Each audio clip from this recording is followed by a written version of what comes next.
Hi friends, इस video में हम रेनेसेंस ग्लोबल लिमिटेड के बारे में डिस्कस करेंगे। रेनेसेंस ग्लोबल लिमिटेड एक स्टार्टेड डायमंड ज्वेलरी का एक ब्रांड है। ये नेचुरल डायमंड उसके साथ लैब ग्रोन डायमंड भी सेल करते हैं। और अगर आप इसका प्रेजेंस देखेंगे तो ये मेनली नॉर्थ जो अमेरिका है यानी आपका यूएसए, कनाडा, उसके बाद यूरोप में इसका बिजनेस चलते हैं। और इंडिया में इसका जो बिजनेस है उसका परसेंटेज बहुत ही कम है, एकदम ना के बराबर है। तो फर्स्ट ऑफ ऑल इसका बिजनेस मॉडल देखेंगे। तो अगर आप रेनेसेंस ग्लोबल लिमिटेड का बिजनेस मॉडल देखेंगे तो इसका बिजनेस का दो पार्ट है। एक है इसका B2B वाले सेगमेंट, दूसरा है इसका B2C वाले सेगमेंट। B2B वाले सेगमेंट में ये खुद अपना डायमंड का ज्वेलरी वगैरह बनाते हैं और इस ज्वेलरी को ये लोग यूएसए का जो बड़े बड़े होलसेलर है उसको सेल करते हैं। और दूसरा इसका जो रिटेलर्स है, जो बड़े बड़े रिटेलर्स है, इनको ये अपना माल सेल करते हैं। और इसके साथ ये लोग जो बड़े बड़े जो हेवी वेट्स ब्रांड है उसका ये लोग लाइसेंसिंग वगैरह इसके पास है। तो वो जो बड़े बड़े ब्रांड का ज्वेलर भी ये अपने रिटेलर को और होलसेलर को सेल करते हैं। ये हो गया इसका B2B वाले सेगमेंट। और आपको पता है कि इसका ऑलमोस्ट 90% जो रेवेन्यू आते हैं आपका B2B वाले सेगमेंट से। और इसका जो रिमेनिंग 8 से 10% रेवेन्यू आते हैं इसका B2C या फिर आप इसे D2C कह सकते हैं, क्योंकि ये खुद का ज्वेलरी बनाते हैं और इसको ये लोग सेल करते हैं। आपका कोई मिडिल मैन वगैरह नहीं है, इसीलिए इसे D2C भी आप कह सकते हैं। तो इसका जो B2C या फिर जो D2C का परसेंटेज है लेस देन 10%। और D2C में ये लोग जो अमेरिका का खुद जैसे एक बड़े जो लैब ग्रोन डायमंड का जैसे जीन ड्योसॉट करके एक JD करके एक ब्रांड है, उसको इन लोगों ने एक्वायर किया। फिर इन लोगों ने उसका जो स्टोर वगैरह ये लोग ओपन कर रहा है। अगर आप देखेंगे इसका अभी 2 स्टोर है और मैनेजमेंट का गाइडेंस है कि FY27 में ये लोग और 4 स्टोर ओपन करेंगे। तो FY27 के एंड में इसके पास 2+4 यानी 6 स्टोर इसके पास हो जाएगा।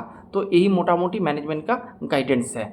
तो ये लोग B2B में भी जो ज्वेलरी मैन्युफैक्चरिंग करके होलसेलर रिटेलर को सेल करते हैं, फिर लाइसेंसिंग ब्रांड का माल सेल करते हैं। और इसका जो B2C वाले सेगमेंट है इसमें ये लोग अपना जो ओमनी चैनल पे या फिर जो आपका ई-कॉमर्स सेगमेंट में सेल करते हैं। और ये लोग इसका जो स्टोर्स वगैरह है जो इन लोगों ने एक्वायर किया है JD करके, जीन ड्योसॉट करके, इस और भी बहुत सारे स्टोर्स है, इनमें ये लोग अपना B2C वाले सेगमेंट में ये लोग अपना माल को सेल करते हैं। सिंपल बिजनेस मॉडल है। जैसे अगर आप देखेंगे जो आपका गोल्डियम इंटरनेशनल करके एक ब्रांड है, उसका भी जो बिजनेस मॉडल उसके साथ आपका रेनेसेंस का बिजनेस मॉडल एकदम सेम टू सेम है। वो भी अपना देखेंगे वो भी आपका नेचुरल और लैब ग्रोन डायमंड का बिजनेस करते हैं और ये भी नेचुरल और लैब ग्रोन डायमंड का बिजनेस करते हैं। तो ये हो गया इसका मोटा मोटी बिजनेस मॉडल। अब चलती है इसका Q4 FY26 का रिजल्ट के बारे में। अगर आप देखेंगे इसका रेवेन्यू Q4 में 33% से ग्रो किया है और FY26 में ऑलमोस्ट 30% से रेवेन्यू ग्रो किया है। और इसका EBITDA 40% से ग्रो किया है FY26 में 22% से। और पैट 33% से Q4 में और 36% आपका FY26 में। इसका करंट पैट अभी है आफ्टर FY26 100 करोड़ इसका अभी पैट है। तो ये हो गया। फिर EBITDA मार्जिन अगर आप देखेंगे 7.9 से बढ़कर हो चुका है 8.3, ये आपका Q4 में। और अगर FY26 में देखेंगे तो 8.4 से थोड़ा घटकर हो चुका है ऑलमोस्ट 8%। और इसका जो पैट मार्जिन वो मोटा मोटी 3.5 से बढ़कर हो चुका है 3.9%। तो इसका पैट मार्जिन है अभी करंट सिचुएशन में 3.9%।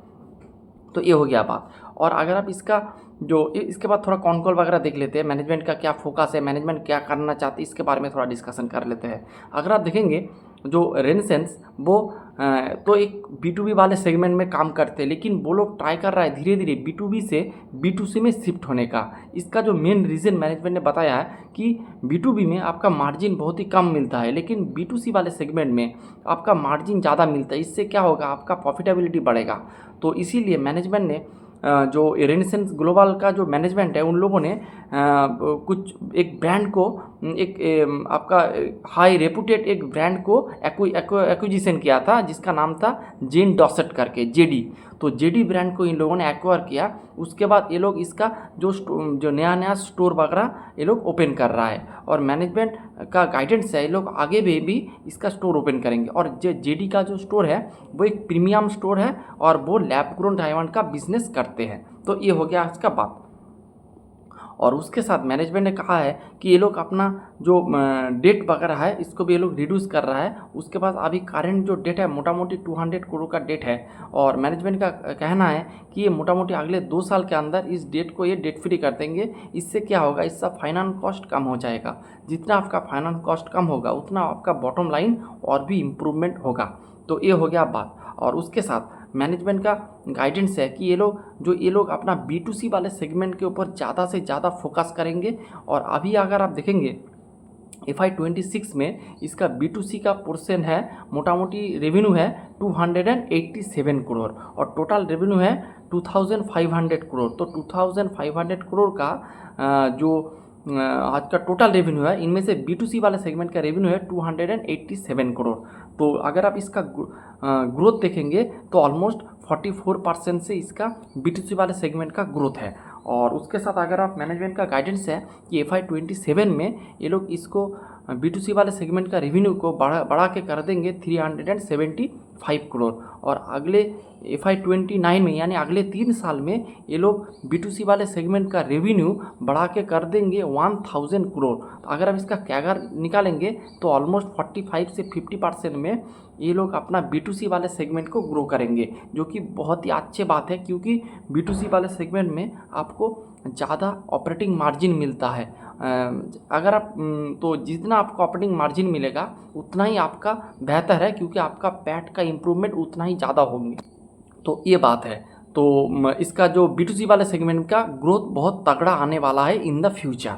और उसके साथ अगर आप देखेंगे जो इसका जो B2C वाला सेगमेंट है, एक तो इसका USA में है, USA में आपका मेजॉरिटी बिजनेस है B2C का, और एक छोटा बिजनेस इसका है आपका इंडिया में, जैसे हैदराबाद, तेलंगाना, इस तरह का रीजन में ये लोग अपना इरासभा करके एक ब्रांड के थ्रू इंडिया में ये लोग अपना स्केल वगैरह कर रहा है। और जेडी ब्रांड के अंदर ये लोग USA में अपना B2C का जो स्केल कर रहा है। तो सिंपल है।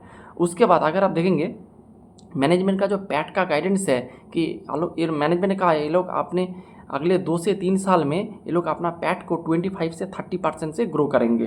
तो ये बात है। और तो ये मोटा मोटी मैनेजमेंट का गाइडेंस वगैरह है। अभी इसका अगर आप इसका वैल्यूएशन करेंगे तो वैल्यूएशन बहुत ही कम है। अगर आप इसका वैल्यूएशन करेंगे तो FY27 में अभी इसका करंट पैट है 100 करोड़। मैनेजमेंट का गाइडेंस है कि ये लोग FY27 में 25 से 30% के बीच ग्रो करेंगे। अगर आप इसको मोटा मोटी 130 के अभी 125 से 130 करोड़ का पैट ये लोग FY27 के एंड में कर देंगे, तो इसका जो फॉरवर्ड पी आएगा FY27 के हिसाब से तो वो आएगा मोटा मोटी 9 से 10 यानी 9 से 10 के बीच इसका फॉरवर्ड पी आ रहा है, जो कि मेरे हिसाब से बहुत ही अंडर वैल्यूड है। लेकिन इसका जो ग्रोथ है मेरे हिसाब से ग्रोथ थोड़ा स्लो है। अगर आप इसका कुछ ग्रीन फ्लैग और रेड फ्लैग्स के बारे में बात कर लेते हैं। अगर आप इसका ग्रीन फ्लैग देखेंगे, फर्स्ट ऑफ ऑल ये अपना D2C के ऊपर फोकस कर रहा है, एक ही बहुत ही अच्छा है, क्योंकि इससे क्या होगा, इसका मार्जिन इम्प्रूव होगा, जो कि बहुत ही अच्छी बात है। और इसका ये लोग अपना जो B2C वाले सेगमेंट में भी ये लोग हाई मार्जिन वाले सेगमेंट में काम कर रहा है, तो इसके और भी मार्जिन इम्प्रूव होगा, ये बात है। और इसके साथ ये नया नया स्टोर वगैरह भी ओपन कर रहा है, बहुत ही अच्छी बात है। डेट रिड्यूस कर रहा है, ये भी अच्छी बात है।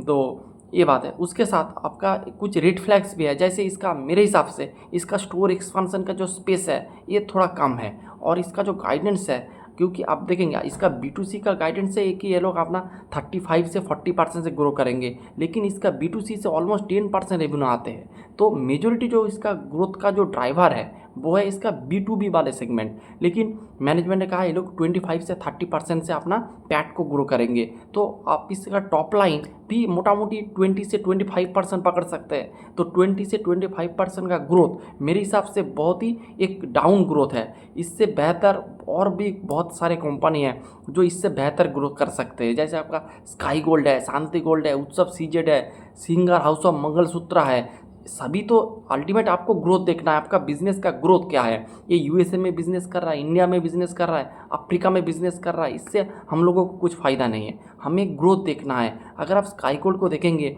वो इजीली 35 से 40% से ग्रो कर लेंगे। उसके साथ इसको ऑपरेटिंग लेवरेज मिलेगा, ऑपरेटिंग कैश फ्लो पॉजिटिव हो जाएगा, डेट फ्री हो जाएगा, बहुत कुछ प्लस पॉइंट है।